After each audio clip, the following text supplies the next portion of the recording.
Ladies and gentlemen, hello again. It is I, the one and only Gyurk Skywalker, and I hope you guys are having a great day today. So, we're back to doing some watch parties again. So, we're going to start today off with Clone Wars Season 2, Episode 16, called Cat and Mouse. Obi-Wan and Anakin must deliver troops to Christophsis. Then we're going to go to Season 1, Episode 16, which is the episode that takes place after Season 2, Episode 16. And we'll get to what that's about for those that don't know in a bit. After that, after we watch Season 1, Episode 16, which takes place after Season 2, Episode 16, we're going to watch the Clone Wars movie from 2008. That was the movie that came out in theaters that launched the Clone Wars series. It's the first 4 episodes combined into a movie, give or take. And then, of course, it did not do well. It's actually the worst rated Star Wars movie ever. Even worse than the sequels. Alright, so without further ado, let's begin. So then my plan is Thursday, we'll be watching Season 5, Episode 20, and the first 4 episodes of Season 7, the final season of Clone Wars. Friday, we'll be watching the last 4 episodes of the Clone Wars ever, which is Season 7, Episodes 9 through 12. And then, on Sunday, this Sunday, we'll be watching Star Wars Episode 3, Revenge of the Sith. Alright guys, let's not waste any more time. Let's get right into it. Here we go. Season 2, Episode 16, Cat and Mouse. This takes place a few months after Episode 2, Attack of the Clones. Anakin's growing his hair a little bit. He has a new robotic hand, a new lightsaber. Obi-Wan has a new lightsaber. He cut his mullet off. And, yep. And they're trying to win Christophsis, for those that don't know, which is a planet in the Republic. And Bail Organa is on the planet, which leads into A New Hope being about whenever that line when Leia says, General Kenobi, years ago you served my father in the Clone Wars. This is where he served her father. He also saved him. Yoda and Obi-Wan kept him safe during the Order 66 Purge, which was part of the end of the Clone Wars. And he kept them safe as well. But now, for those that don't know, the voice actors, of course, are not Ewan and Hayden. They are voiced by... Anakin is voiced by Matt Lanter, who I actually met. So actually, fun story. One of my best friends that I grew up with and went from 1st grade to 12th grade at the school I went to, her cousin is married to Matt Lanter.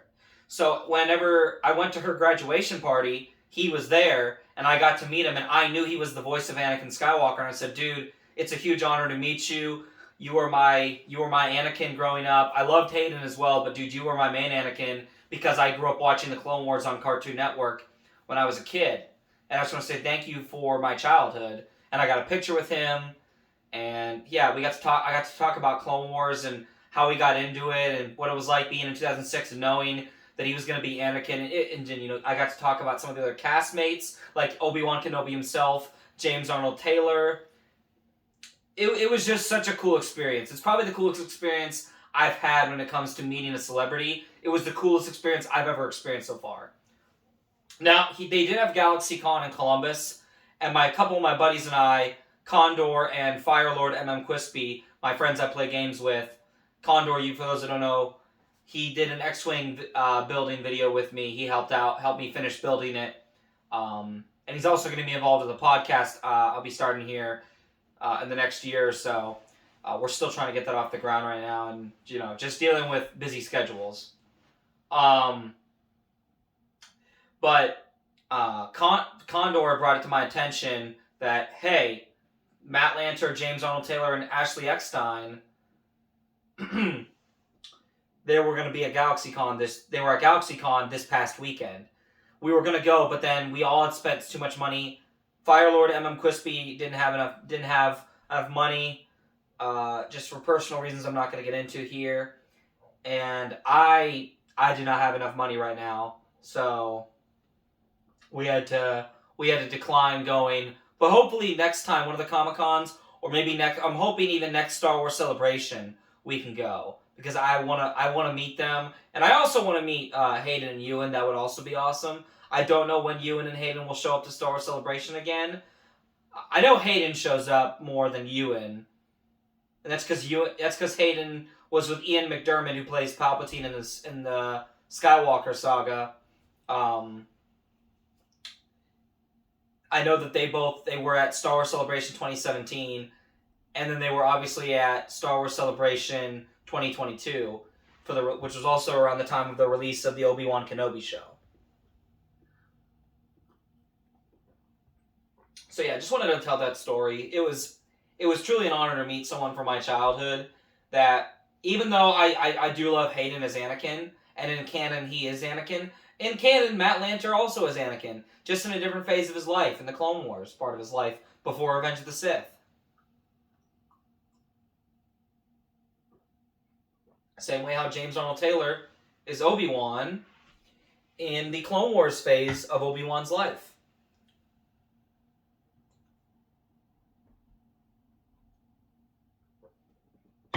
Always gotta have milk when I'm watching Star Wars. Always. They got themselves a stealth ship to stop Mr. Spiderface, Admiral Trench.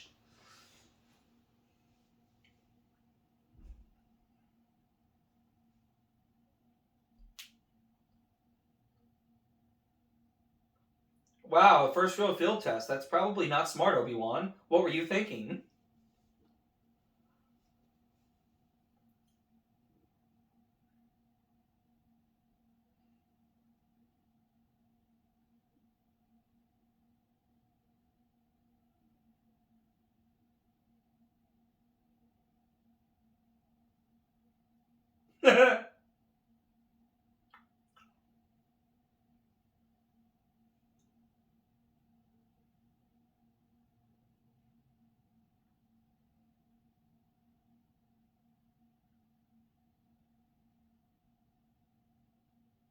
Admiral Yularen, who would eventually go on to be part of the ISB that we see him in Andor. We also see him in Star Wars Rebels, and he was at his first appearance actually is in an episode 4 New Hope, and not even the special edition, the original theatrical version he's in as well.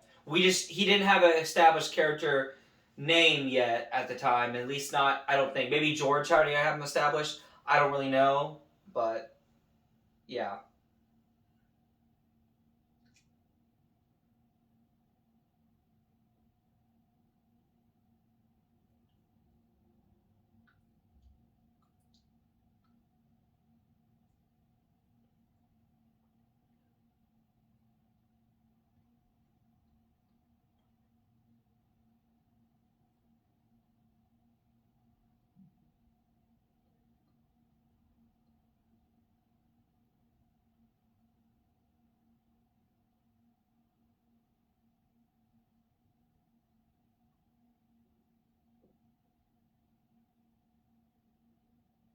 You know what's really sad is the guy that voices Admiral Yularen, the narrator, and Yoda, Tom Kane, had a stroke and can no longer do voice acting, and I feel really bad for him because I mean, like, but to me, because I'm going to be a voice actor at some point, I'm at least gonna try to be anyway.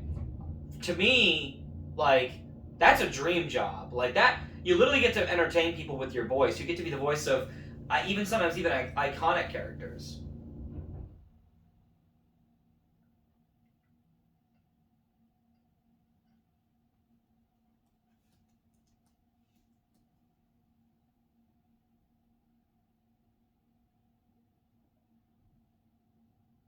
Bruh, I gotta say, it's kind of hard watching Clone Wars. Again, I grew up with this version of Clone Wars animation because I grew up with the entire series. But I gotta say, when you get to seasons 4, 5, and 6, and of course season 7, I love the animation, especially now, even with Tales of the Jedi. Oh my gosh, it's such a difference compared to where it started with the Clone Wars. I'm just glad they didn't stick with the Rebels animation.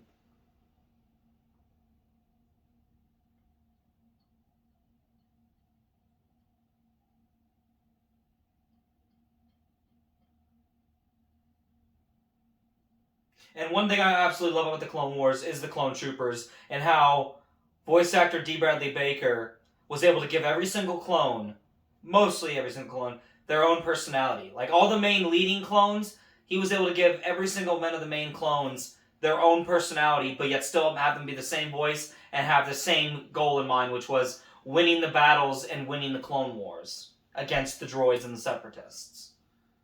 And I think that has to be commended for D. Bradley Baker for such an amazing job that he made every single clone having their own distinct personality, even though they all were the same person. They were the clone of... They were literally all the same person, pretty much. They were Jango Fett clones. Clones of the bounty hunter Jango Fett.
And I'm glad that like George wanted to create a series about the Clone Wars and that time. And basically, in the words of George Lucas, he basically said the Clone Wars is a footnote in the life of Anakin Skywalker.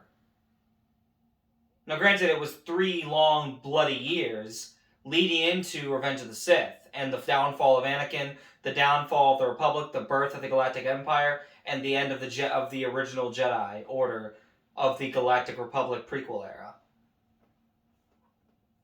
And it was the birth of A New Hope, Luke and Leia. They're right underneath the ship.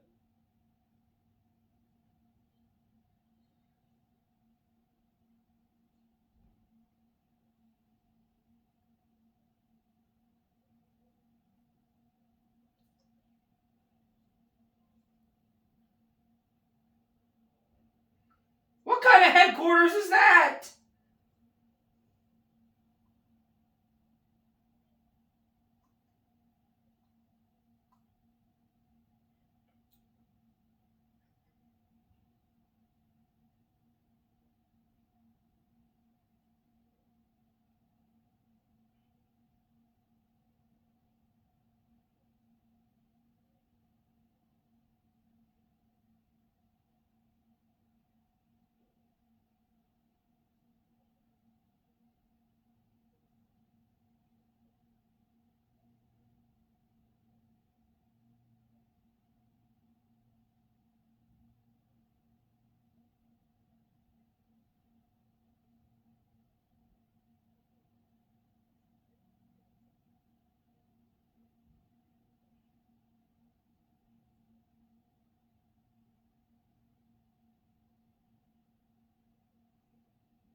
I love how Anakin's like, yeah, I got this. And Owen's like, Anakin, you need to do your mission, boy.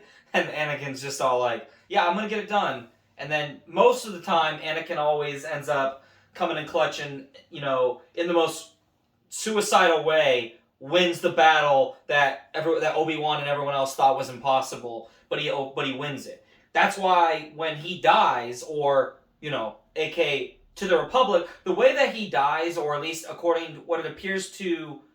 So, when Anakin becomes Vader, they hold a memorial for Anakin Skywalker because Anakin as a Jedi is the only Jedi that Palpatine does not openly shame because he fought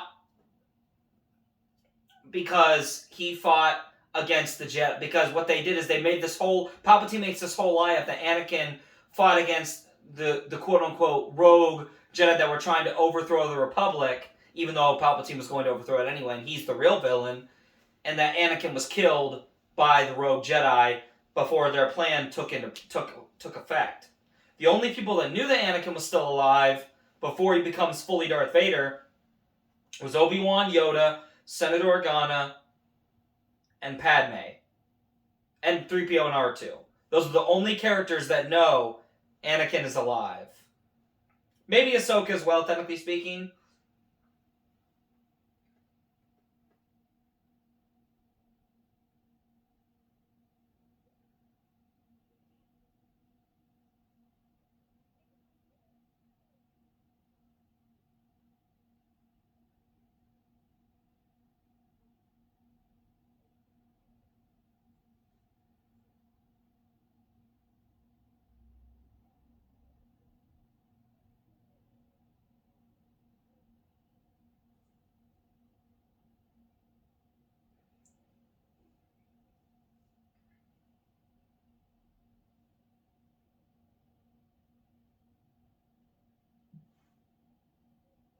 So that's basically what happens, though, is like he basically shames every other Jedi except for Anakin, and Anakin is held as still held up as the poster boy and the hero of the Clone Wars. Everyone loved Anakin.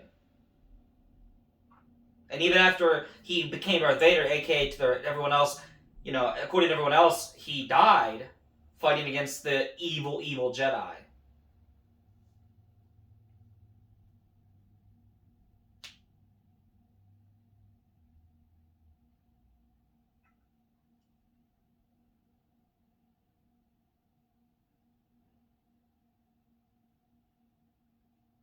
Wow, congratulations, you figured it out.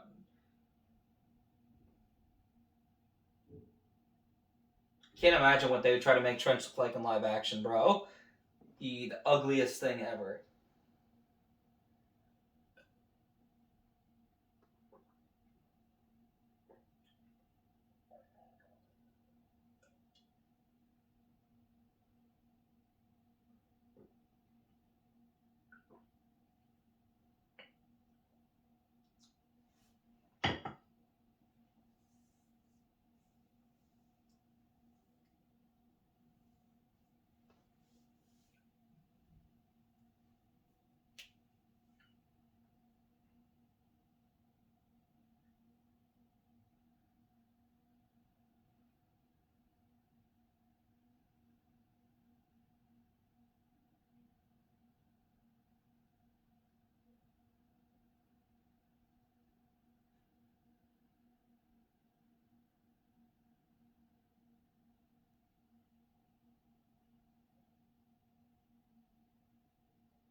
Well, well, that's going to be your downfall, Trench.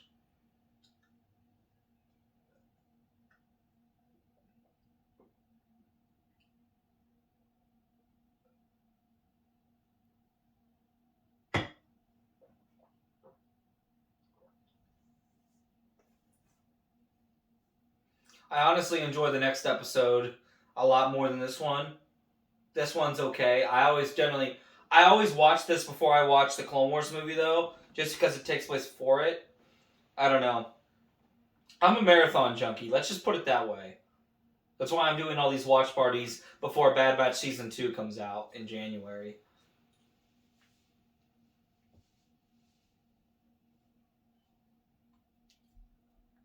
And I will be making a video on Christmas Day, just so you guys are aware. Oh, Lord. That man just got absolutely played. Like, you could not get played any harder. Trent's just got played harder than anybody I've ever seen get played.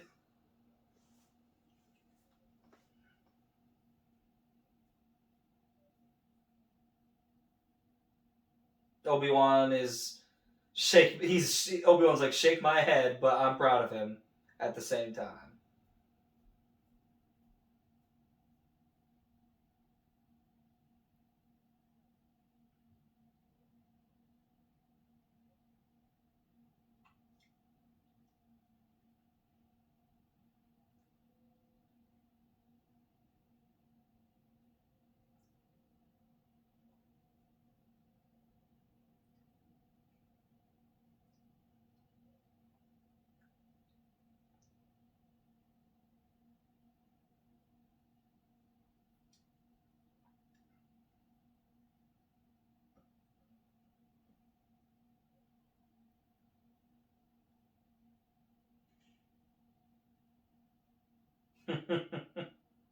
I love this show, dude. This is for those that don't know, Clone Wars is my favorite TV show ever. Like, after all these years, so many amazing TV shows I've watched, including the anime Dragon Ball. This Clone Wars will be forever my favorite TV show. And the reason behind it is because of the fact that I never thought in my life we would see a Star Wars TV show. When I saw Revenge of the Sith, I was under the impression that I had saw that, hey, the saga is complete. I'm like, okay, that's why they called the Lego Star Wars game Lego Star Wars The Complete Saga. They're done making them. George is done. Okay, I had an idea of who he was. I hadn't quite watched all the behind-the-scenes stuff about him, but I knew that like he was the creator of Star Wars, and I guess he's done. What I did not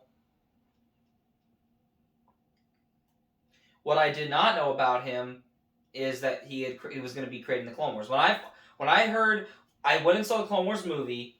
When I went and saw it, then when it came out on DVD like literally a month later because it did not do well in theaters. And I loved it. I still love it to this day. Like, it's not like a masterpiece, but I still personally love it. But when you turn on the Clone Wars DVD and you watch the trailer, there's a trailer for the Clone Wars TV series. When I saw the trailer that Clone Wars was coming to Cartoon Network as a TV show, I crapped my pants, dude. I was so excited. Next, we're watching Season 1, Episode 16. Anakin and Obi-Wan discover evidence of a traitor in their ranks. This episode is called The Hidden Enemy. And then we're on to the Clone Wars movie. Let me make sure this is still recording properly. Alright, perfect. And then we'll have the Clone Wars movie, and then we'll be done for today. This watch party will be done. And then it will be a very long upload process. So this episode, just for context, this is maybe about couple weeks to a month after Season 2, Episode 16, the episode I just watched, where they defeated Admiral Trench. Anakin and Obi-Wan are now leading the assault on Christophsis because now they've almost basically claimed it. The Republic at this point has basically claimed Christophsis, but the droids are very overwhelming. So Obi-Wan's got his clones Commander Cody and the 212th Attack Battalion, which were under his command. Anakin's got Captain Rex and the clones of the 501st Legion, which were under his command during the Clone Wars. But there's a traitor clone in their midst. Unfortunately. Sad, unfortunately. I love this episode. It starts out so epic. And it's such a unique twist. It's such a unique twist that a clone could actually conceive betraying his clone, his own brothers in arms, and his own test tube brothers. Like, literally, they're his test tube brothers.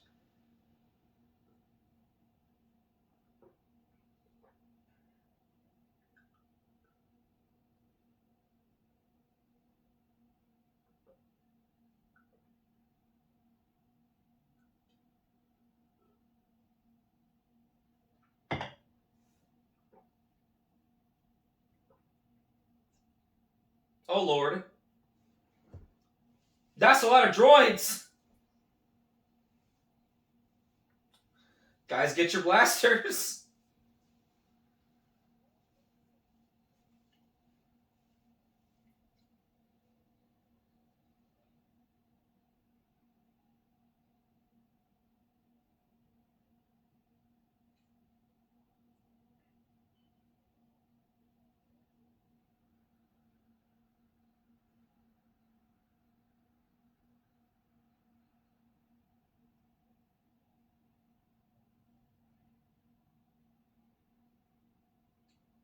I'm building the Republic gunship next. It's the next Lego set I'm building.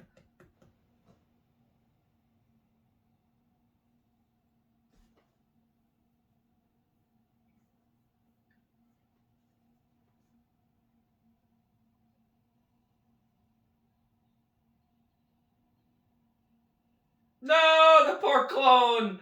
He got shot off the cable.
And I gotta say this too.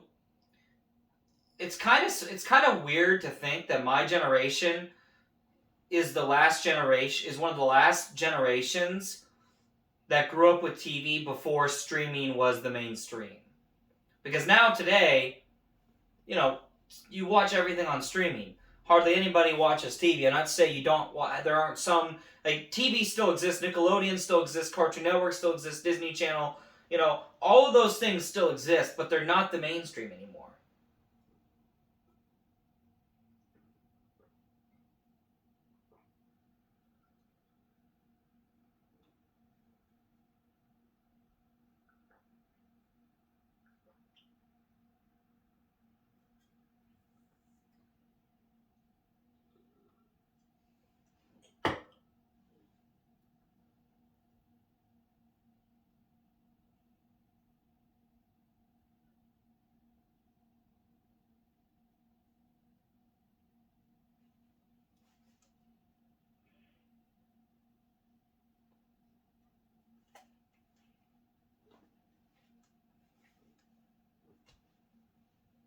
All right, there we go.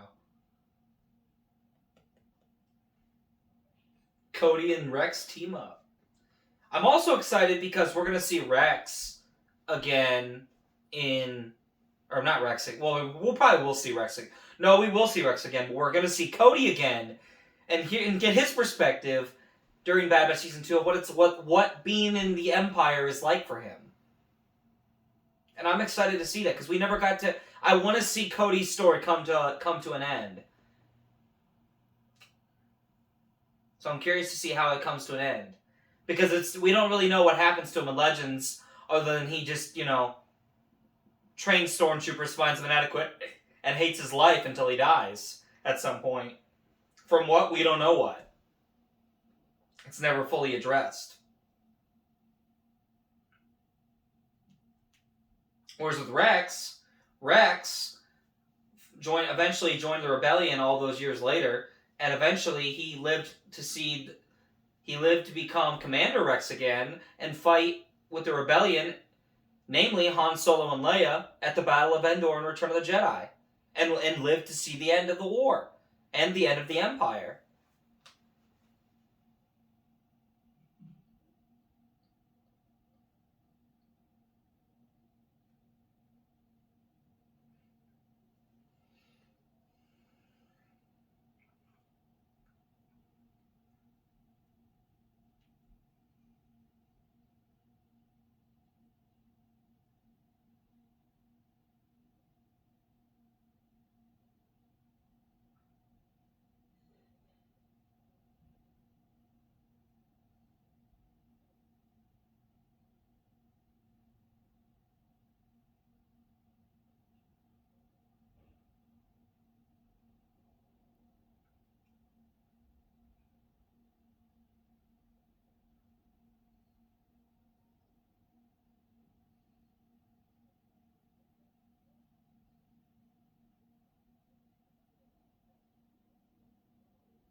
Goodness.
Ew.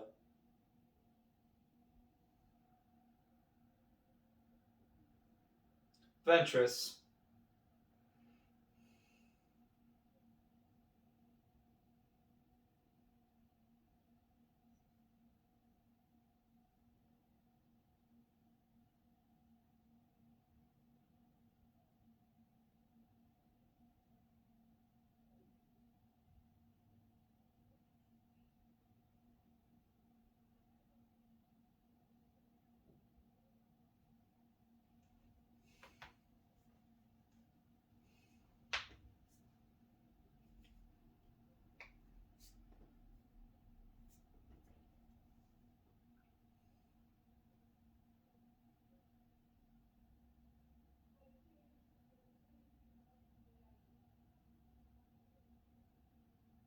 I love how there's literally a picture of Padme as in a handmaiden outfit on the wall, and there's also like hot Twi'leks and just bikinis and stuff like that. Because that's based on posters that World War II soldiers would have in their room of there would be like there'd be like cowgirls riding a nuclear bomb. Yeah, that was it just gives it a very old timey feel and like gives a callback to something that happened in real life, which was World War II.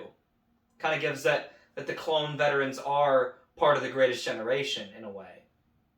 And it's kind of the show in a way is kind of a tribute to the greatest generation. In a way, anyway. Minus the part where they become mindless drones and wipe out the Jedi and make a republic a dictatorship.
Slick as the traitor.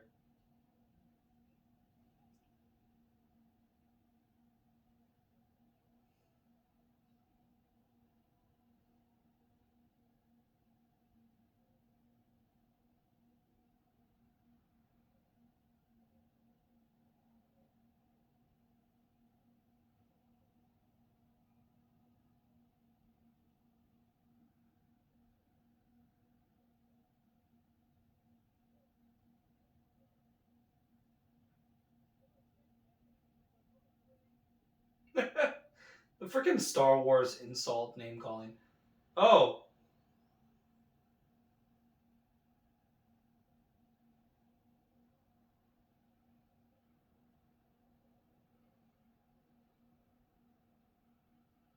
Slick literally just bombed the entire barracks.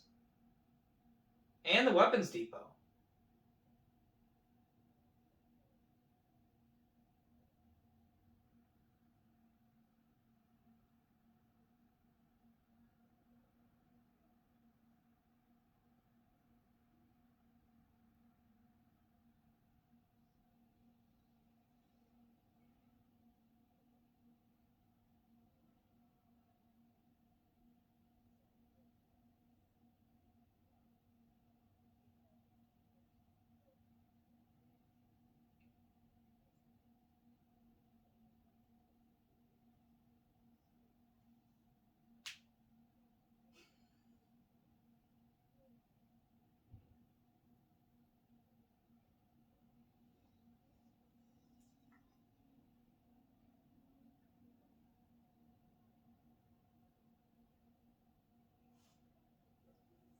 there's an entire droid army down there. Nice.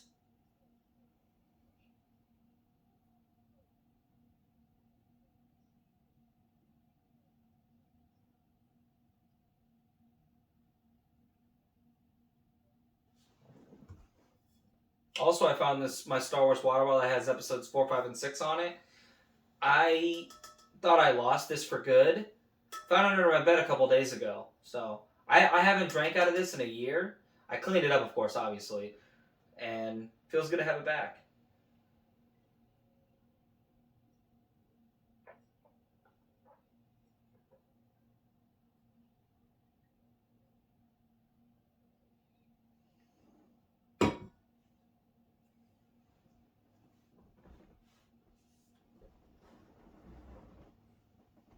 Of course, this will lead into the droids about to march on the city. It's going to lead, in that specific general, it's going to lead into the opening part of the Clone Wars movie.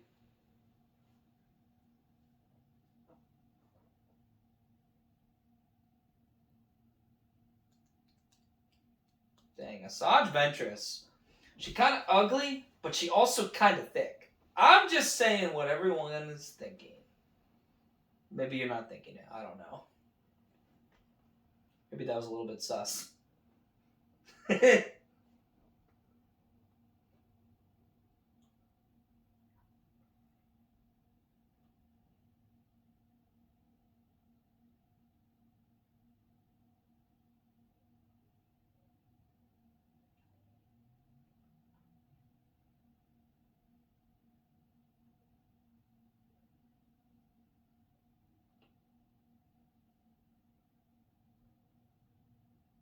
Slick's playing right into their hands.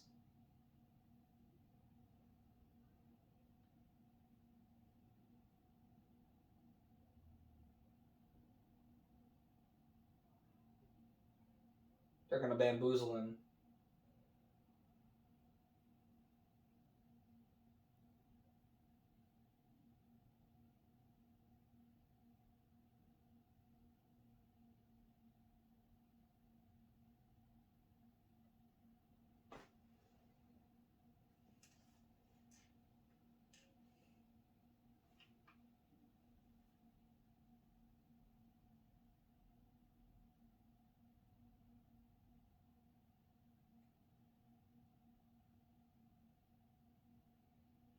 Whoa.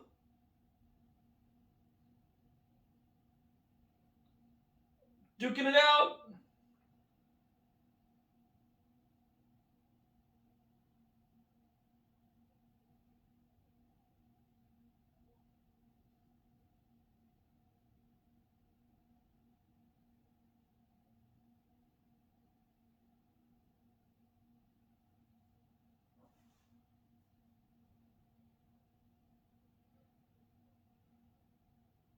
Oh, Lord. Oh, Rex's leg.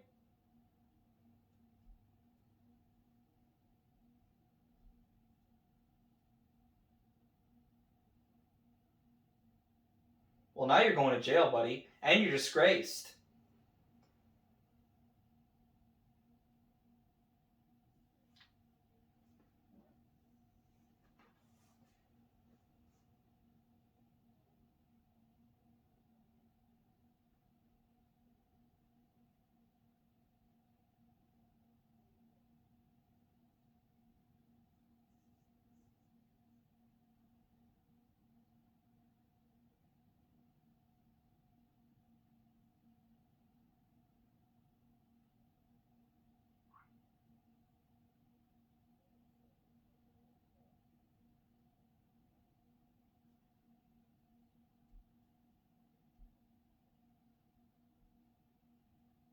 Yeah, you wouldn't have let your brothers die today. You wouldn't have put them in front of literal hundreds of battle droids. You would not have done that. You wouldn't have bombed it. What if somebody was in the weapons even when you blew it up, buddy? Like you don't that's the problem with these psychopaths. They don't think. Again, he's a fictional character, but like if you look at any psychopath in general, like they say I did it out of love. It's like no, you did not do it out of love. You did it because you don't understand right from wrong. and you don't understand that you're putting people at harm's risk. You're just doing it because you feel like it feels good to you to do it that way. All right. And now... Oh, actually, you know what? I lied. I gotta go back to the Star Wars page again. All right. 1 second here. I'm going to...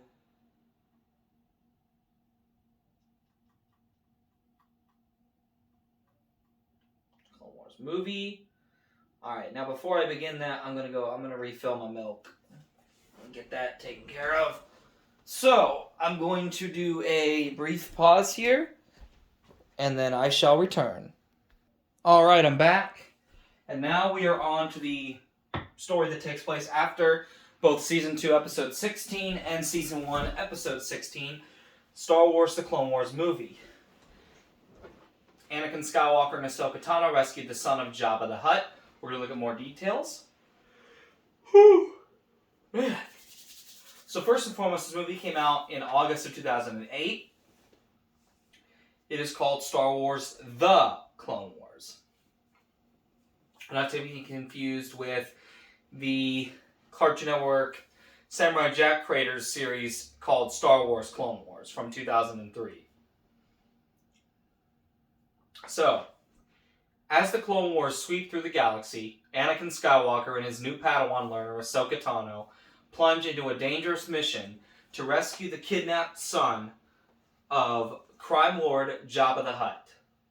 The renegade Count Dooku is determined to make sure they fail, and with his deadly assassin Asajj Ventress in pursuit. This is a mission with grave consequences. Contains tobacco depictions, which again I don't understand why that even needs to be there, because it's just part of real world life. I don't understand why they need to put that in there, but I guess whatever. It stars Matt Lanter as Anakin Skywalker, Ashley Eckstein as Ahsoka, James Arnold Taylor as Obi-Wan Kenobi, D. Bradley Baker as all the clones, especially Captain Rex, Tom Kane as the narrator, Admiral Yularen and Master Yoda, and Nika Futterman as Asajj Ventress. So with that being said, let's get into this movie. Now this was actually distributed by Warner Brothers, but on the Disney Plus page, it's only going to show Lucasfilm. It's not going to show Warner Brothers.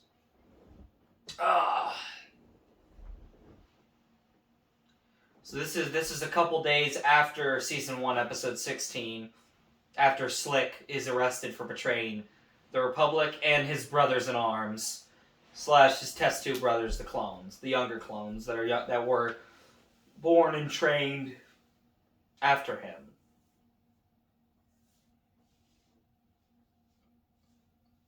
We are in the year 22 BBY still. So it's the same year as Attack of the Clones. Just several months after Attack of the Clones.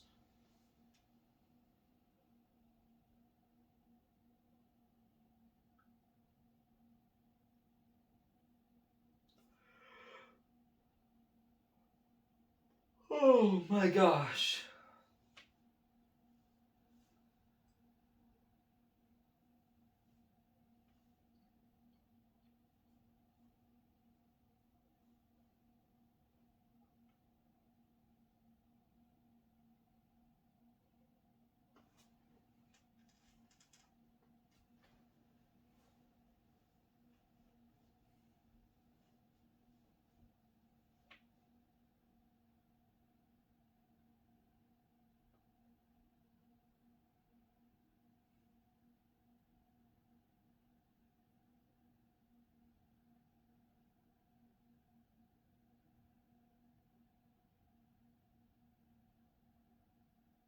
This movie also has Samuel L. Jackson's only Clone Wars, his only official Clone Wars appearance.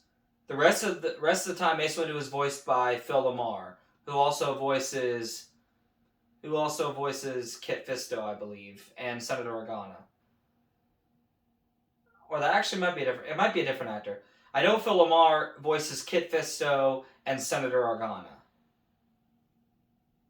And Ian McDiarmid actually voiced Palpatine in this, and Christopher Lee voiced Count Dooku in this. But then going forward, after the movie, Corey Burton, who was Captain Hook in the sequel to Disney's Peter Pan, he took over as Count Dooku, and he also later on would go on to play Cad Bane, voice Cad Bane, in both live animation, and he's also Cad Bane's voice in the Book of Boba Fett.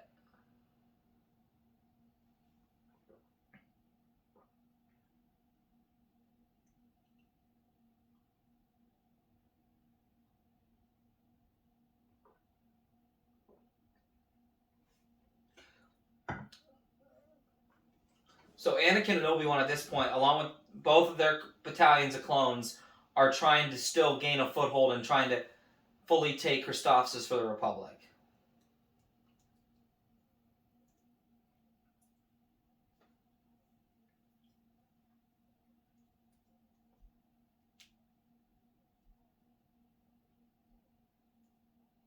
You know, you get this epic animated battle between the clones and the droids, and I really love the battles in this movie.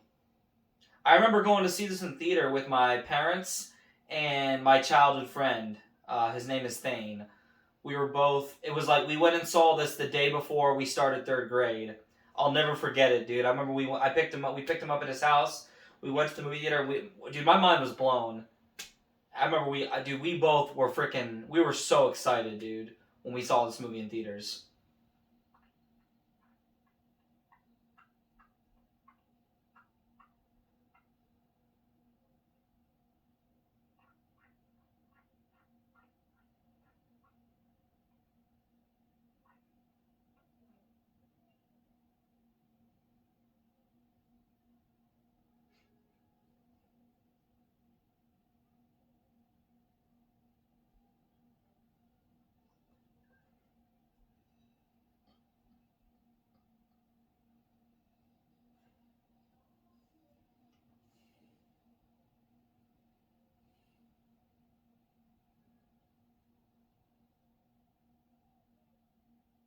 This was the first Star Wars movie I ever saw in theaters, though, too, because I wasn't alive when the original trilogy, whether the original versions or the special editions, I wasn't alive when those were released in theaters.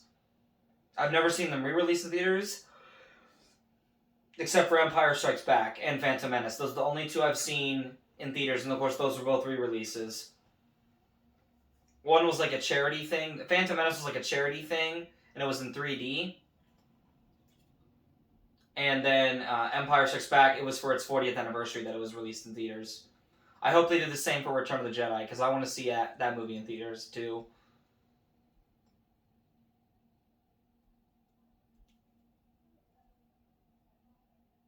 The movies I most want to see of George's films that I want to see in theaters again, I want to see Raiders of the Lost Ark, I want to see Last Crusade, I want to see A New Hope, and Revenge of the Sith, and Return of the Jedi.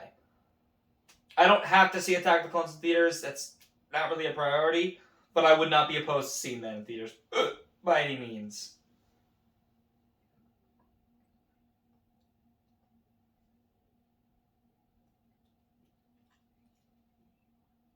I love how R2's just chilling there by the cannons. He's like, yep, keep it up, guys. I'm just gonna do nothing.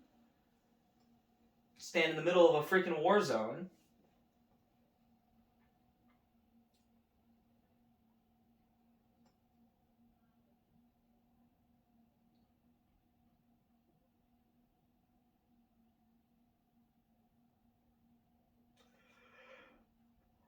Oh my gosh.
That man is going on a kill streak.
Oh boy.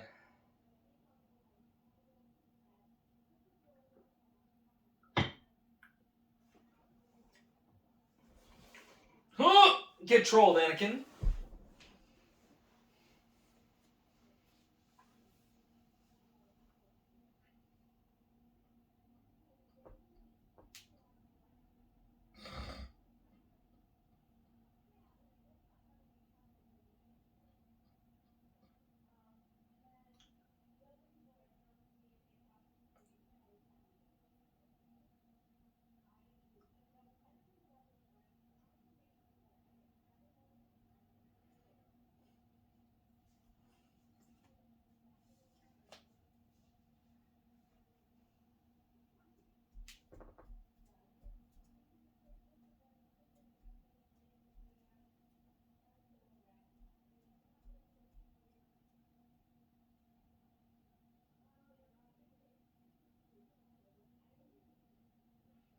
Palpatine.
I love Ahsoka and Rex's relationship, though, too. It's one of the best parts of the Clone Wars. Oh my goodness. What time is it right now? It is 3:34. Okay. That's what they added the Avatar Last Airbender avatars to Minecraft. Interesting.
Alright, I'm hoping my voice... I can still hear myself speak. I just don't want to be speaking so loud that it's ear-shattering for you guys. Ooh. Yeah, sit up.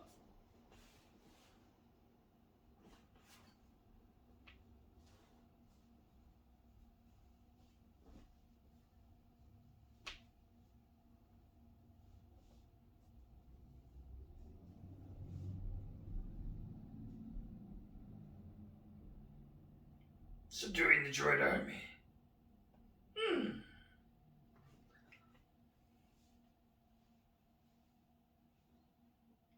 This mystery may be... Go with the fleet to aid Master Kenobi. I will.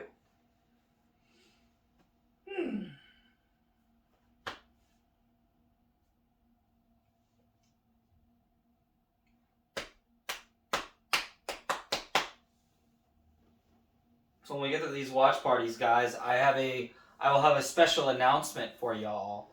And I'm going to go into that in a separate video once I get to once I get through the Return of the Jedi watch party, which will be the last watch party of the movies for a long time. It'll be the last watch party for a while until Bad Batch Season 2 comes out. Which I'm hoping in the next week or so to get all the rest of these watch parties done.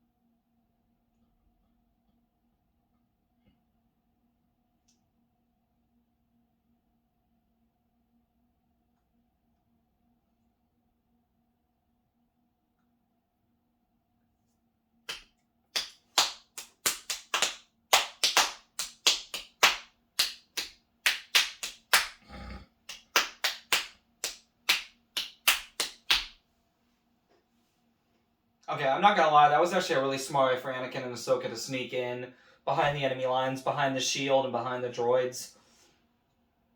Under like a metal container. That was actually pretty clever, I'm not gonna lie. Another epic battle! Mortal Kombat!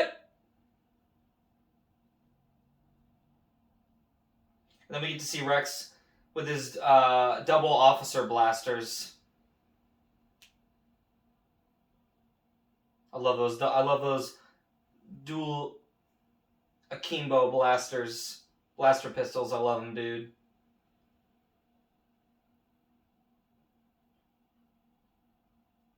And I love me a DC-15. Awesome.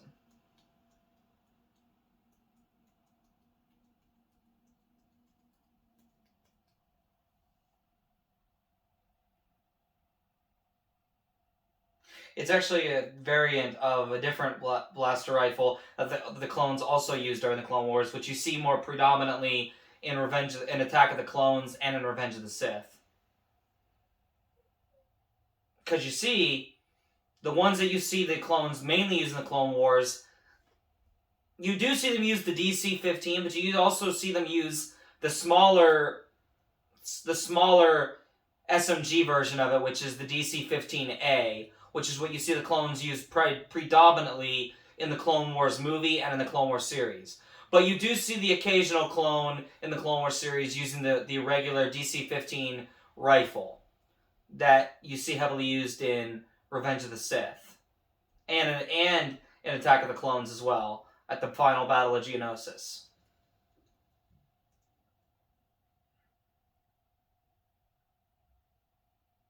What I also love about the Clone Wars as like a series is it also spread out all the different clone types and different types of armors and weapons they used, what the different symbols meant, you know. Just a very diverse army. Yet they all look and sound like the Bounty Hunter Jango Fett. Overall.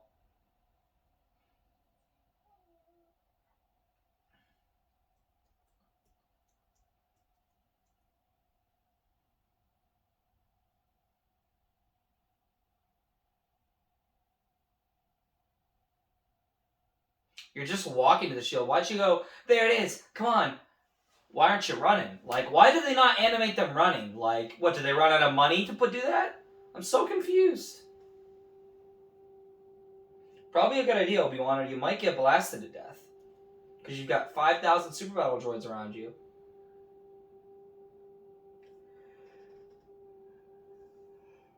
Oh my goodness gravy, guys.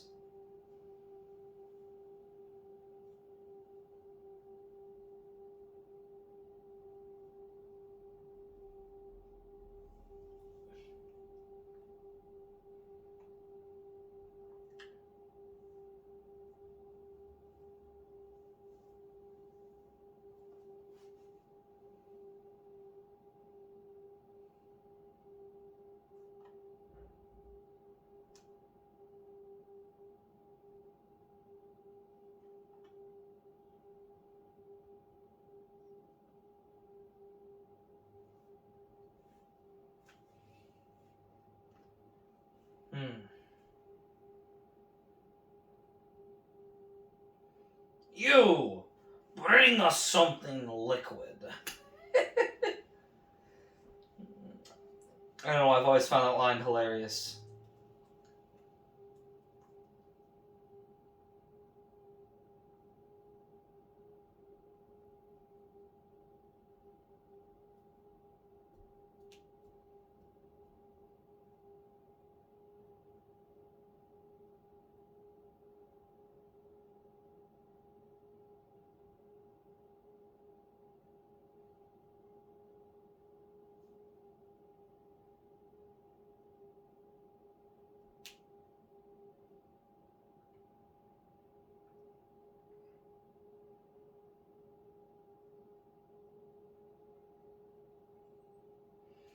Ahsoka, you're not very bright. I'm just gonna be honest. That was kind of stupid.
Uno reverse card, battle droids.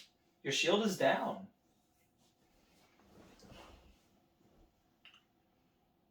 Obi-Wan is just such a lad in the show.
Ooh,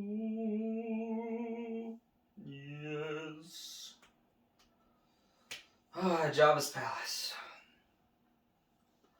Wham and dancing. Dancing in the moonlight. Bro, Jabba looks like a happy child. He looks like a freaking toddler. That's amused by like a puppy dog or something, or like I don't even know. He just looks like he's like.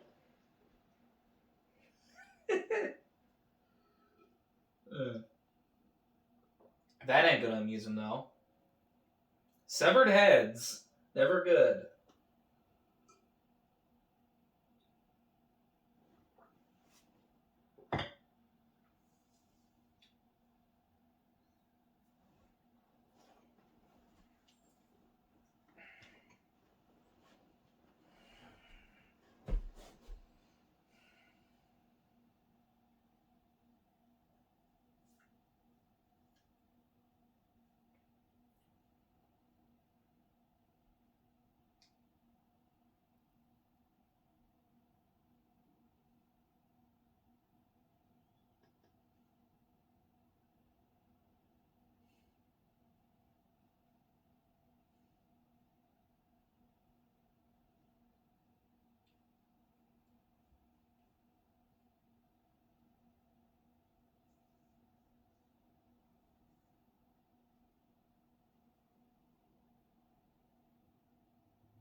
Scout troopers. Ugh.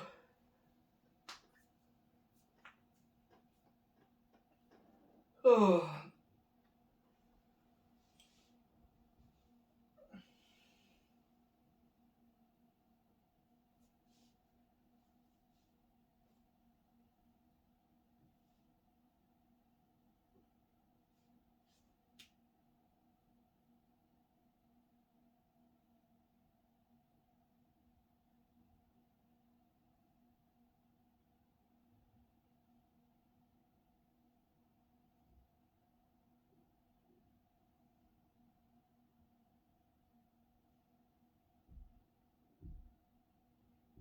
I love there's one clone who has white hair. I'm wondering if he's been around since the beginning of the war, and like it's just aged him terribly. I don't know. Maybe it's a genetic defect. I don't know.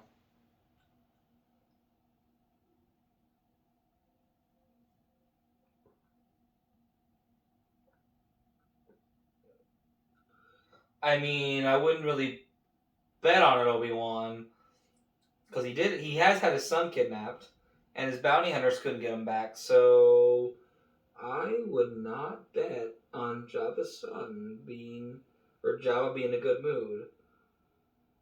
I'm Bane now. I was born in the darkness.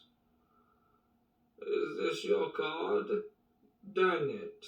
Crap. I was born in the darkness. I deserve respect.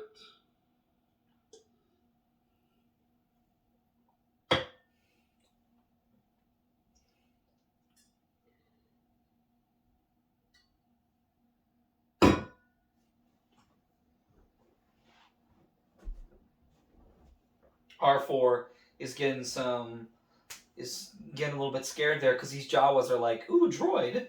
And R4 just shocks one of them and he's like, hands off. This don't touch my no-no square. I'm grabbing a blanket. I'm getting cold, guys. I'm getting cold. Ugh. Wow. I'm also a little tired.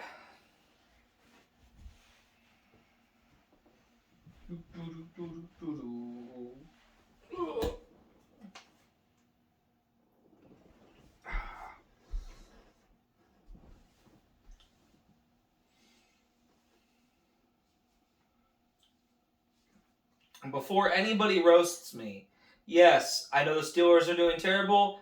I'm sad that we're not going to do well this year, but it is what it is. And hopefully we'll be doing better in the next couple of years. Right now we're in a rebuilding phase.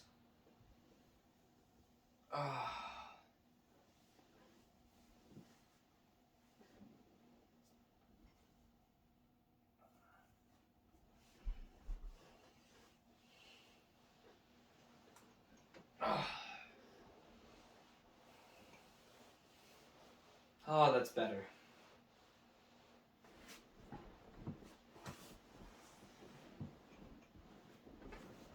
So the droid just goes, "Shut up, Sergeant. I'm in command here."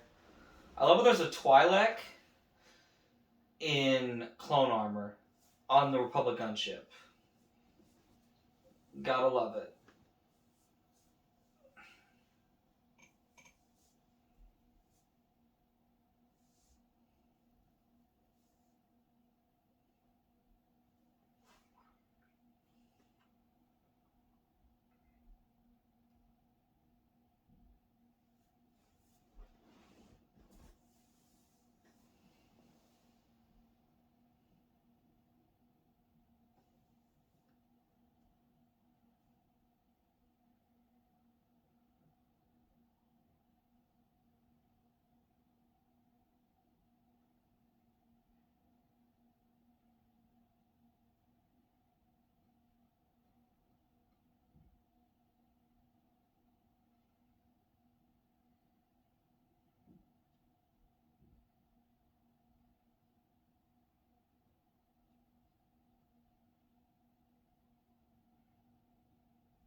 That poor droid. The commander's just like, "Get back here, Sergeant." It's like, kind of can't do that.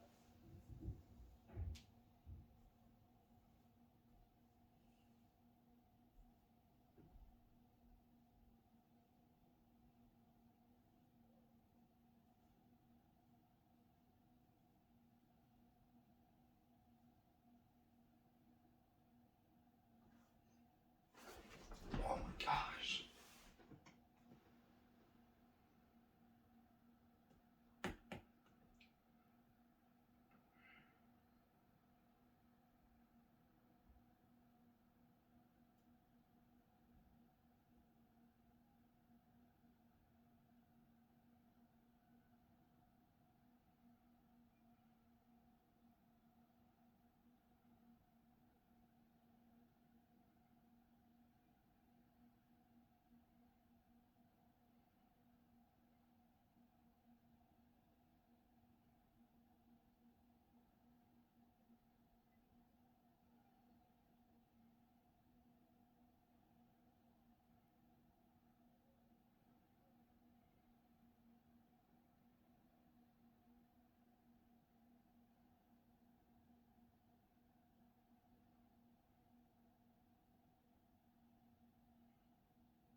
Yeah, I feel like whenever you say, well, the hard part's over to anything, or what could possibly go wrong, or this can't possibly get any worse, uh, let's just say those are words you never say, regardless of your beliefs.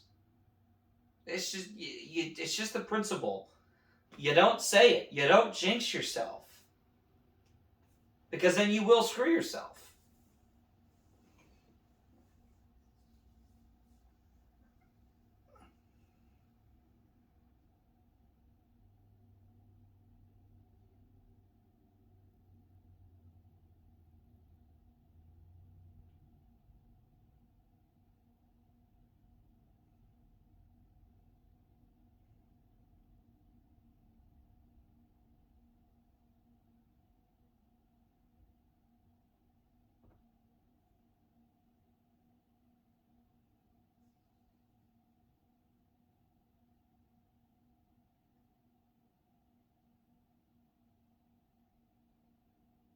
Bruh, calm down.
Hmm.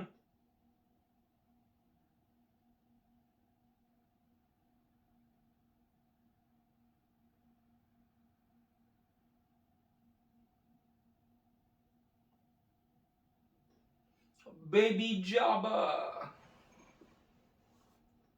Technically, his name is Rhoda, but it's all good. And Jabba's Hutts have a long lifespan, much like Yoda's species. So Rhoda is technically 36 years old at the time of the Clone Wars. Jabba is about,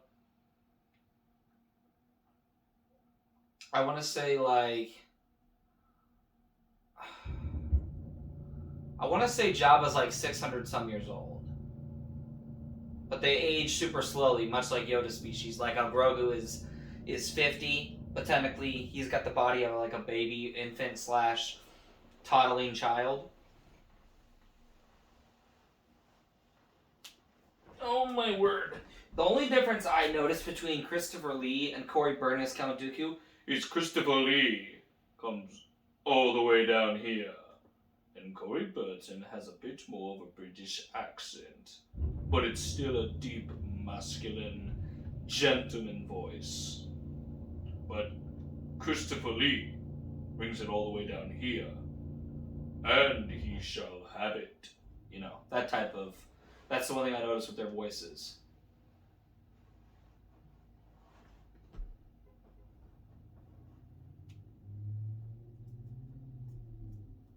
Of course, my voice isn't naturally as deep as Christopher Lee's. My voice is medium, medium low.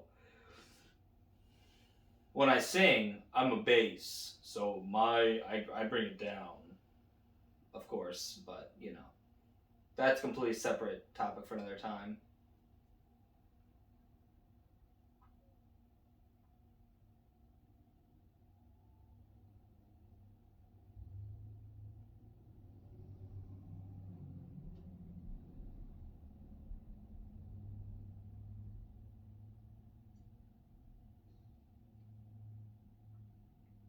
Hmm.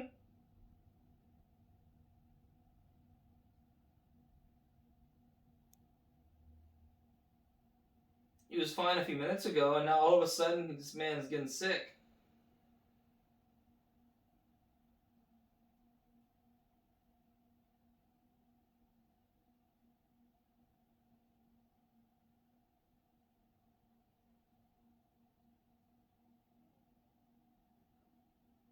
Caught Anakin in 4K at the worst time saying, I hate Hutts.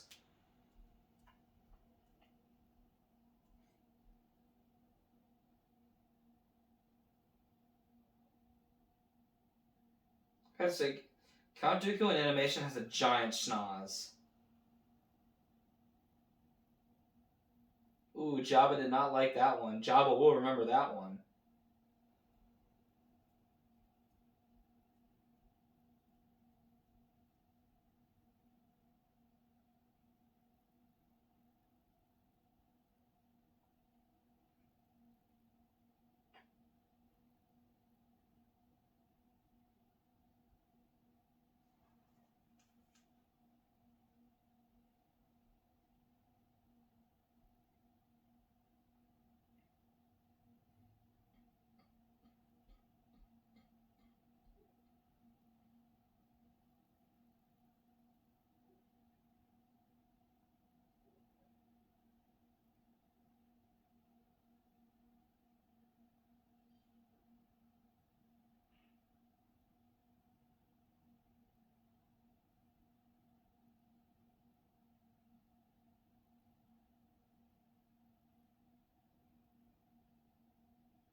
Oh, goodness.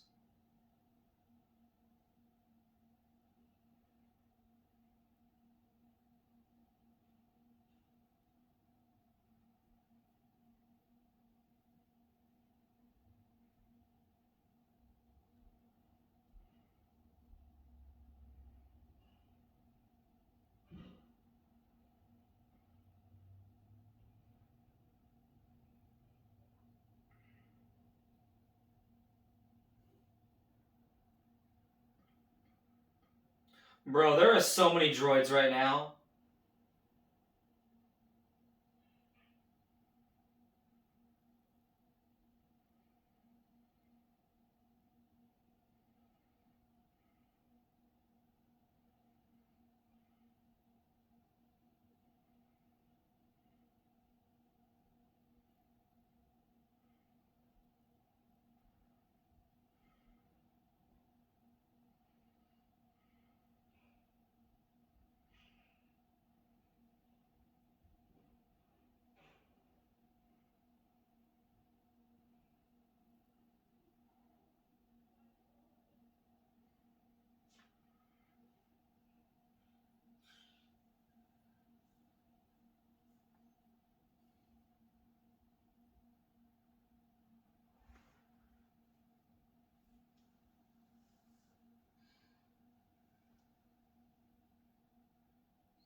That's a lot of droids.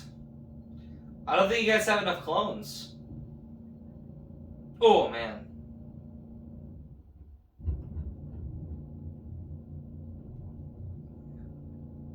And Rex was one of the only survivors of that clone battalion right there. The other clones at this point have already been captured. Woo. Woo.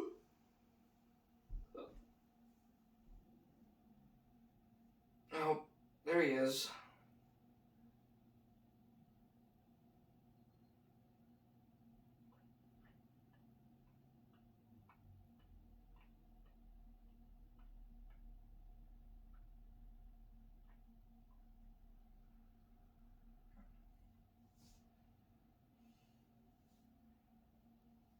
Ooh, a double blade lightsaber. Gotta love it. Oh, Lord. Poor Rex.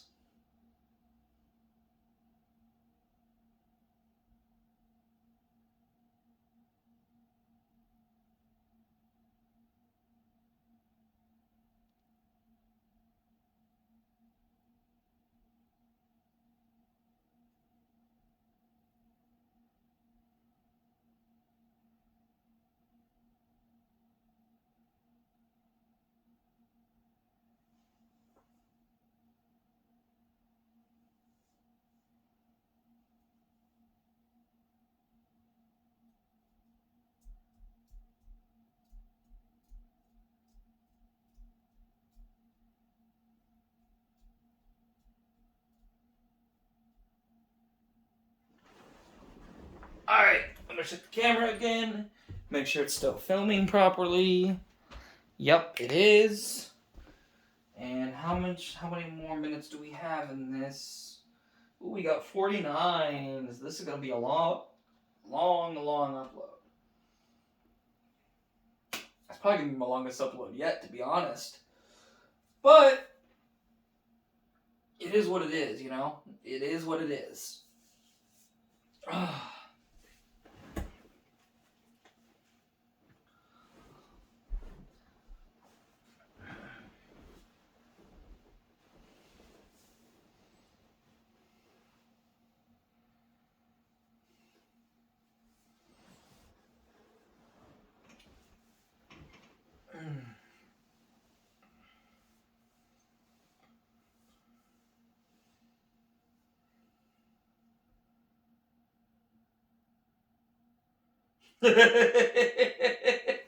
Let me show you how it works, Clanker.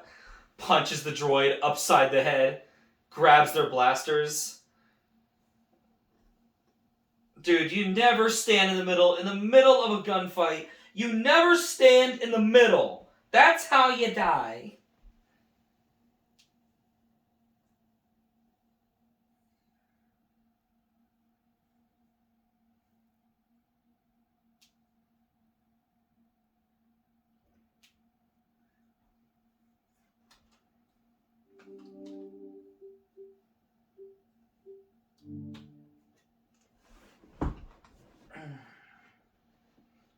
Droidicas.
Congratulations, Spider Droids, you played yourselves. But shot the concrete to death, and then it fell on you instead of R2.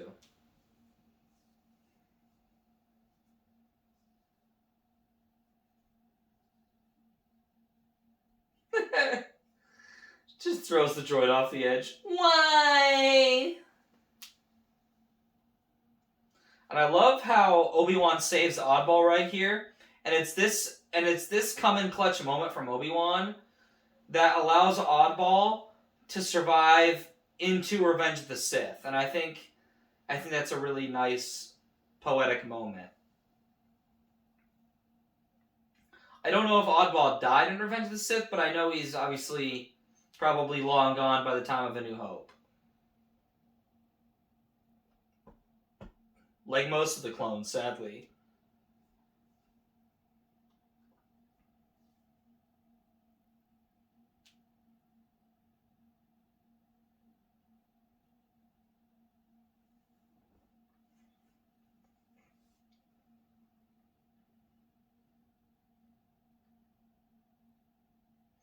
Alright, ladies and gentlemen, real quick, I am going to take one last quick final break, and then we will continue watching the movie. So, give me just one moment here. This will be the final break of this watch party. So, hold on one moment, please.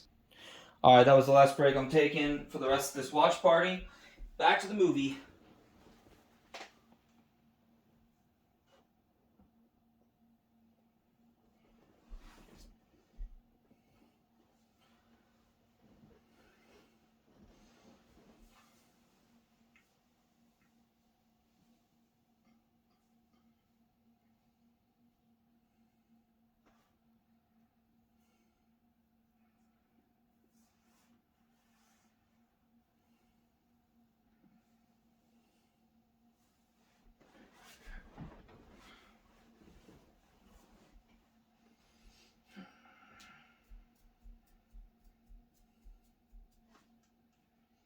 Would you guys like me to do Dragon Ball watch parties down the road?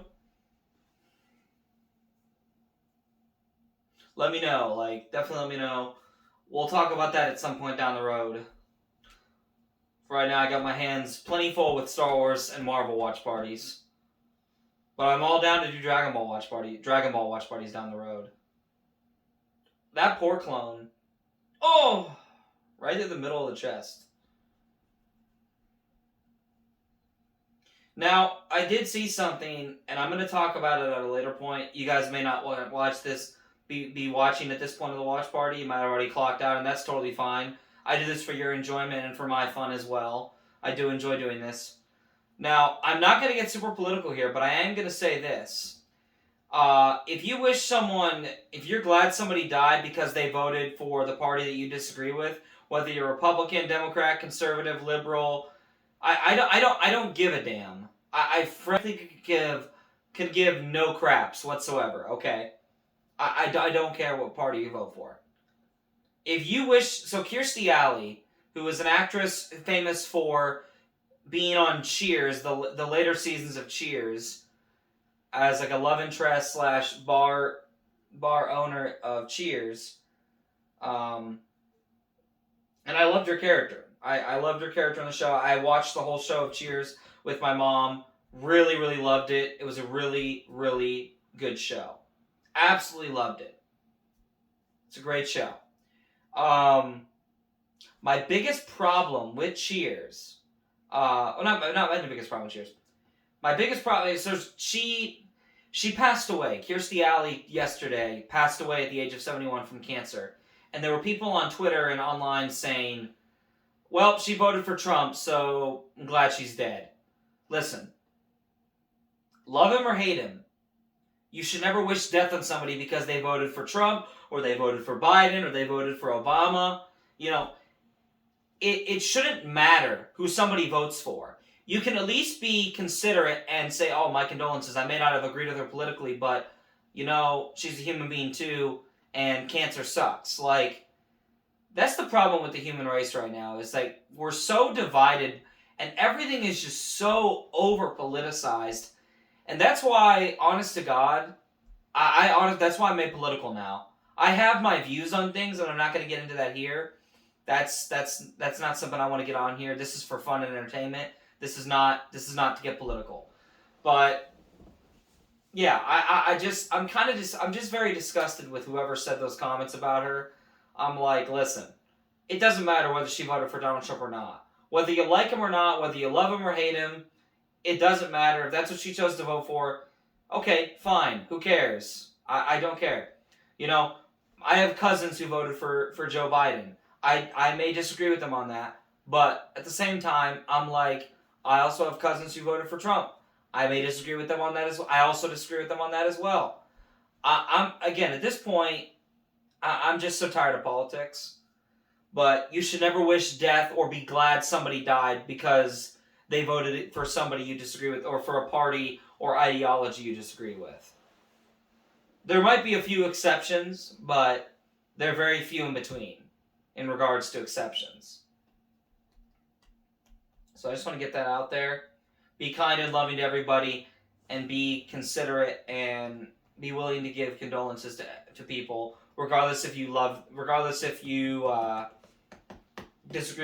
agree or disagree with their politics. Enough said. See now, right here, Rex and the other clones are using the original DC-15 blaster rifle, not the DC-15A, which is a shorter, much quicker version of that blaster rifle. And Obi-Wan's about to take on Asajj Ventress. Oh yes. Obi-Wan is about to school her.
Okay. Anakin flying upside down. I had the ship that he's flying in now, the Twilight. I actually had that ship as a kid. I don't know what happened to it, but yeah, I'm gonna buy it and build it again at some point down the road. Because I do remember having that ship as a kid.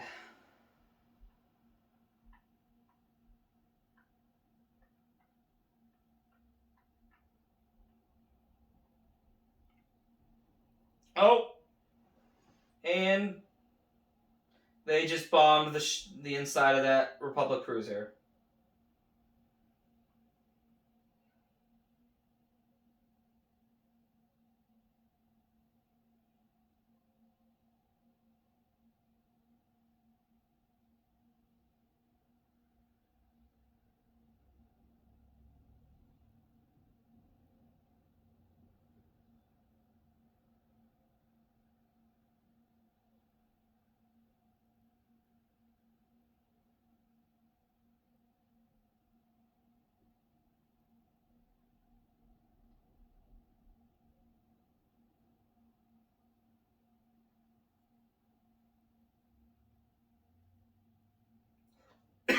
You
know what's amazing to me? There's a couple times where Ventress does succeed as Dooku's apprentice, but it's also funny how she failed him so many times. I'm sure she obviously got probably force lightning tortured or beaten upside the head or whatever by Dooku the time she failed, which was several times, by the way. But it's amazing that Dooku didn't kill her after some of the massive failures she had.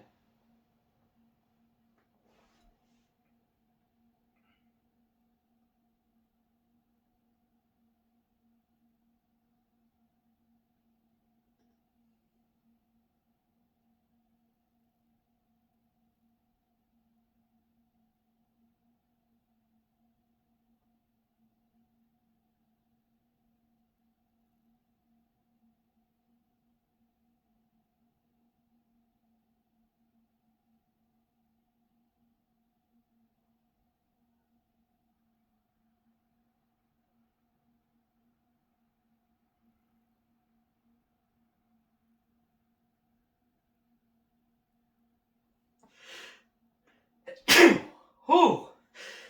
Oh my goodness.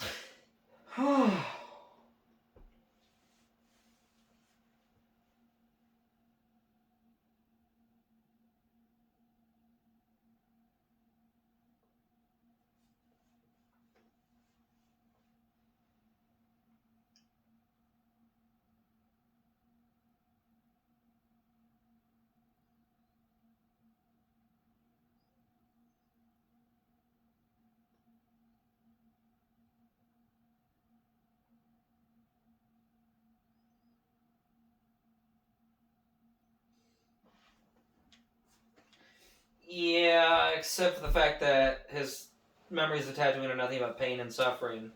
Especially now that his mother is dead. It's like going back to Vietnam for him.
The introduction of Magna Guards, Grievous's personal bodyguards as well, with their electro staffs.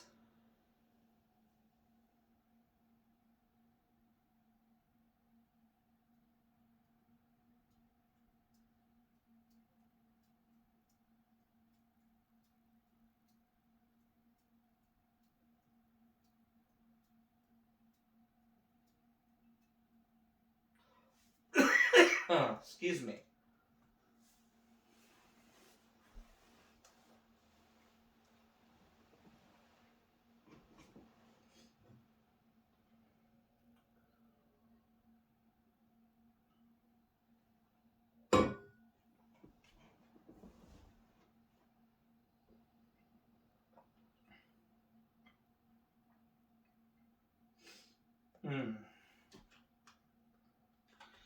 Got 29 minutes.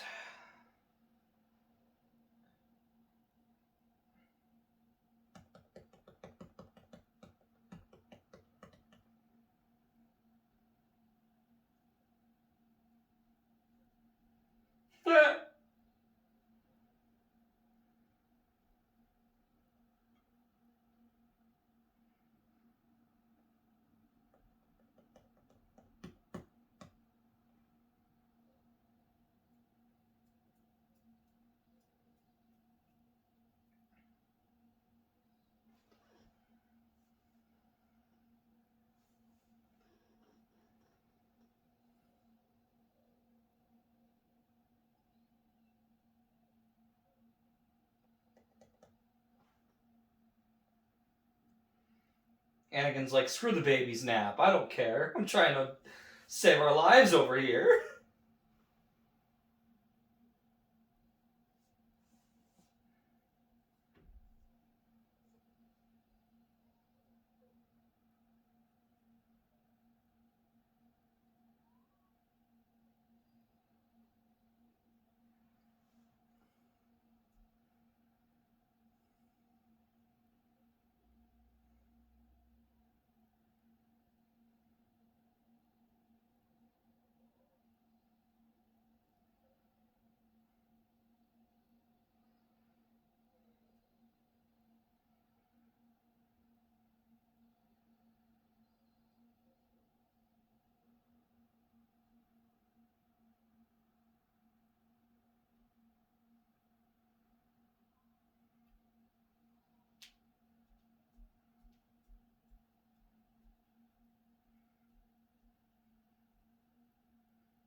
It's as if Obi-Wan just goes, Anakin, did you get shot down again?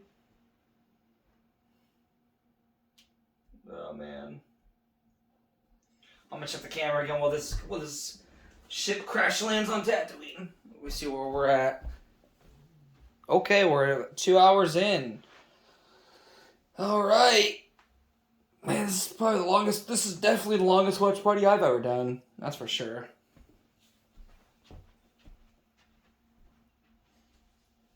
Alright. We're about done.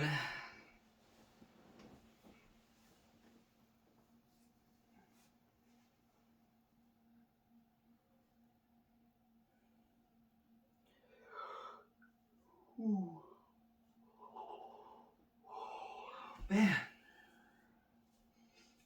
Dark, drowsy days like this, man, they make me tired. That's for sure.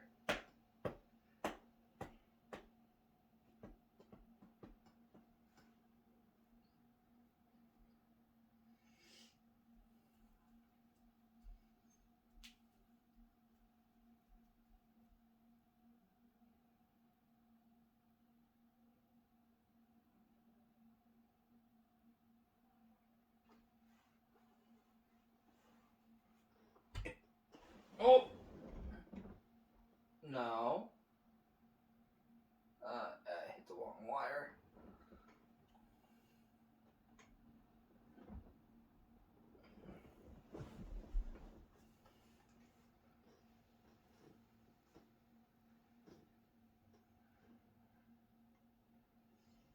I'll tell you what, I love me a sunset on Coruscant. It's such a beautiful pinkish reddish sky. I love it. Senator Amidala.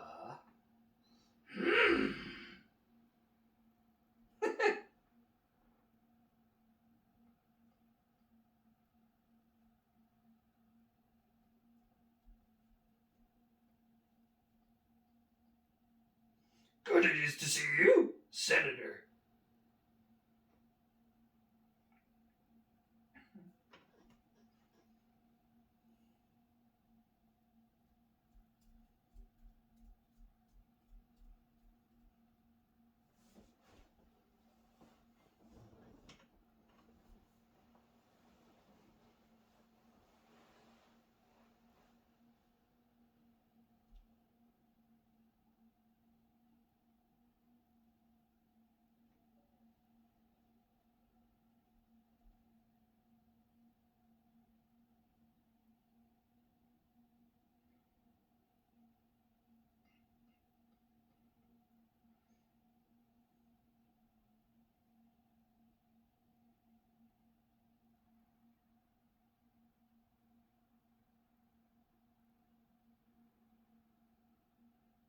Padme is such a brave soul. Like, it's just awesome. Yeah, for all the people that want to say us Star Wars fans who don't like the sequels that we don't like that it's because we don't like strong women, bruh. The reason I like strong women is because of Star Wars. Princess Leia, Padme Amidala, Ahsoka Tano, Luminara Unduli, the Jedi Knight, Hera Syndulla, Mon Mothma, the Senator. I can name a few others. Give me a second here. Ayla Secura, Jedi Knight. Kyle Katarn's love interest, Jan. Mara Jade, Luke's wife in Legends. Like, don't even with me. The big two, of course, being, the big three being, of course, Leia and Padme and Ahsoka. Oh, and also Jyn Erso and Qi'ra from Rogue One and Solo. So, don't tell me I don't like strong women or make up an excuse that I don't like the sequels because I don't like strong women. Rey's a strong woman, but it's terribly it's not explained properly, and her character arc and her story is just overall bland, uninspired, and it does not. It just all of her story, starting with The Last Jedi, it's just all kerfuddled up. Period. So I hate the fact that they had no plan and they literally threw George's script away. Like, he literally made them a script for 7, 8, 9 that they could have gone off of. They didn't take anything from it. They took nothing from it. They scrapped it and they went their own way. They started out okay, but basically 7 is basically episode 4 rehashed. It's literally episode 4 with better graphics. Period. I like it, but that's because it's based on episode 4, which is my favorite Star Wars movie of all time, and my favorite movie of all time. It's not that original.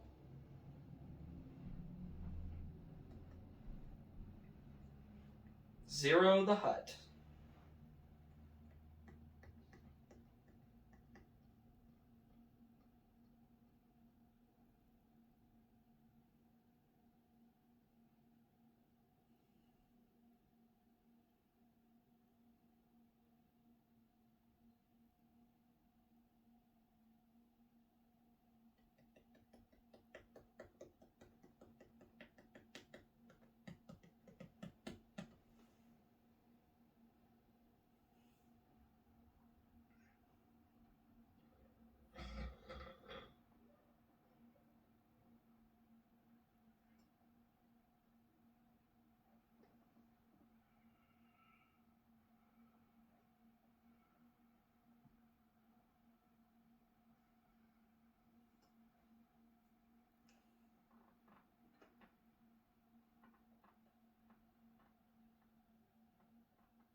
Ugh.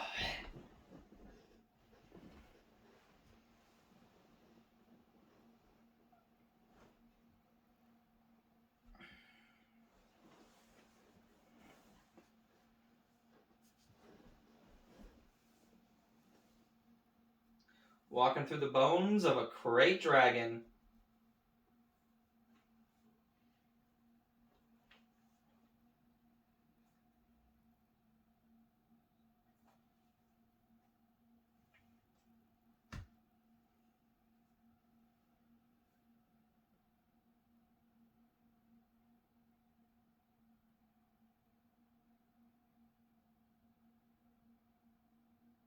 Anakin has no happy thoughts about the desert.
And it's crazy to think about, like, several months ago, Anakin was still just a Padawan to Obi-Wan, getting his hand cut off, messing around, and not being responsible. And now, over the course of a couple days, and the course a few months of this war, but especially these last several days with Ahsoka, he's slowly become a very wise Jedi Knight and instructor.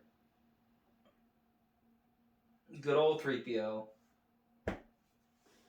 But I just love that dynamic, how we see Anakin go from a whiny Padawan in episode 2 to him being a wise, brave, strong, courageous, mature, much more mature Jedi Knight in the Clone Wars, and he grows in his power and wisdom when we get to, by the time we get to Revenge of the Sith and aka the finale of the Clone Wars. And when he fights Dooku going forward past Attack of the Clones, yes, he never actually wins against Dooku, at least until Revenge of the Sith. But Dooku was considered one of the best Jedi duelists in the Order. So the fact that Anakin can hold his own against Dooku, to a certain extent, it's quite remarkable. Because several months prior to this, in Episode 2, Anakin and Obi-Wan got their butts handed to them. And Anakin got handed his right arm.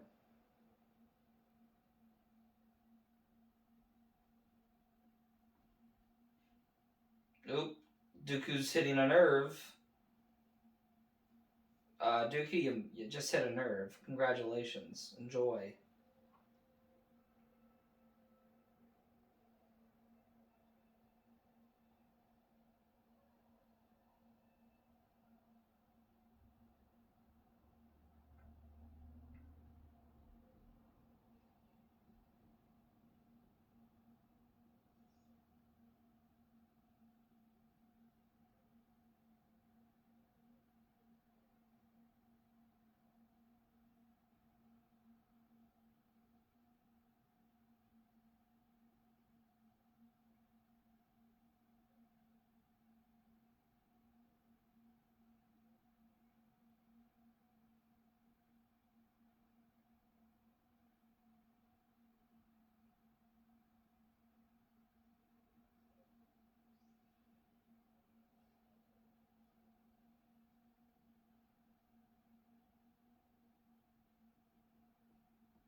Alright, checking the time one last time here.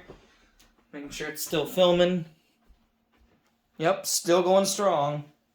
We should be able to get through the rest of this, I believe. Some of it's just credits anyway, so yeah.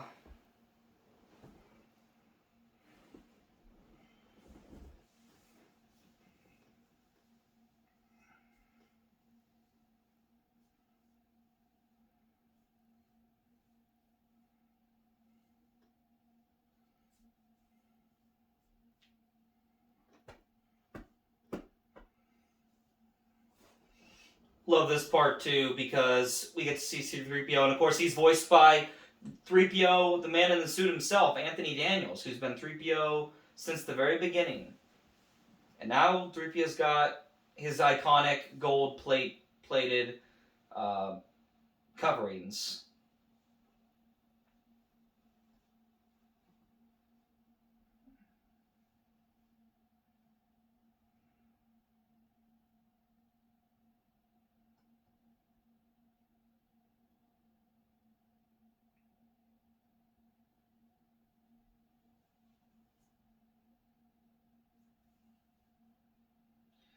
It's Commander Fox and the Coruscant Guard, the ones that were the clones that were the red paint.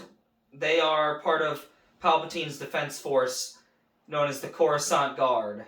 They're not the most loved of the clone army, but they are important to say the least.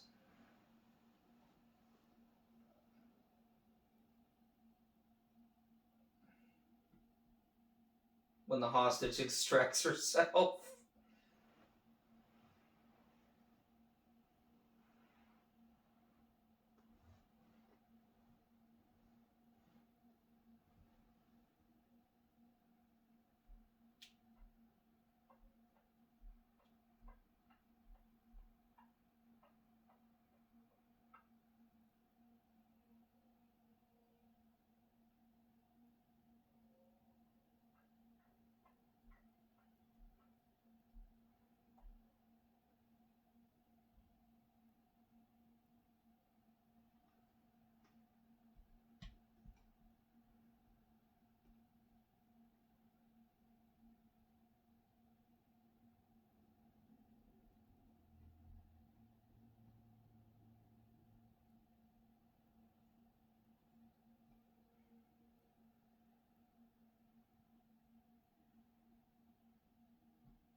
Mm.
You know what's ironic? It's kind of ironic that Anakin helped forge a deal with Jabba, and then later on, Anakin and Padme's daughter Leia kills Jabba the Hutt in Return of the Jedi. I don't know.